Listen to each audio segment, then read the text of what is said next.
আসসালামু আলাইকুম। আপনারা কেমন আছেন? ভালো আছেন? আপনাদের নতুন একটা ভিডিও নিয়ে আসলাম। দেখেন অপবিশ্বাসের নামে কি এই মহিলাটা অফিসের পিছ লাগিয়ে থাকে খালি। আর দেখেন কী সব কথা কয়। বুবলি যে এত দোষ সে সময় এসব দোষের কথা কয় না। আর অপবিশ্বাস যদি একটু কয় না এতখানি বানিয়ে বানিয়ে কয় এই মহিলারা। একেবারে মানে এমন $5 দিচ্ছে কি বলবো। 2 বার আওয়ামী লীগ থেকে সংরক্ষিত কোটায় মনোনয়ন চাওয়া, ওই সরকারের আমলে অনুদানের ছবি পাওয়া, কিংবা সাবেক প্রধানমন্ত্রীর কাছে নিজ স্বামীর বিরুদ্ধে নালিশ দেওয়া, ওই সাবেক জনপ্রিয় নায়িকা, জনপ্রিয় যদিও কোনোদিন ছিল না, ওই নায়িকার জন্য দোষের কিছু না। তেমনি যখন হারুনের ভাতের হোটেলে ছুটি গিয়ে যার তার নামে অভিযোগ করাও বোধ হয় তার জন্য দোষের কিছু নয়। যাই হোক, ওই হারুনের কাছে তো অভিযোগ জানাইছে ভাতের হোটেলে গিয়ে, আবার কিন্তু একবার হচ্ছে অপরাধী হিসেবেও গেছিল।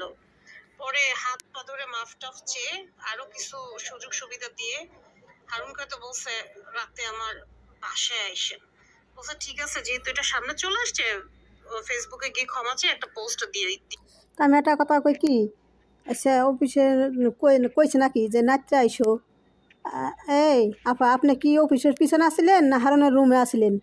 আপনি কি মনে হয় অফিসের কইছে যে আপনি রাত্রে আইসেন, আপনার হাতে কথা কমো? তাহলে আপনি মনে হয় হারনের ঘরে আসছিলেন, আপনি হারন সাহেবের ঘরে আসছিলেন, তাই আপনি মনে হয় জানেন অফিসের কইছে রাত্রে আইসেন কথা কমানি। তাহলে আপনি মনে হয় আসছিলেন আপা, আপনি মনে হয় যে হারনের রুমে আসছিলেন, অপু বিশ্বাসের পাশ গেছিলেন অপু বিশ্বাসের হাতে, না?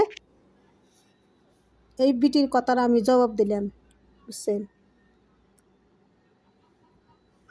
এরপরে রাতে বাসায় এসে কথা হবে।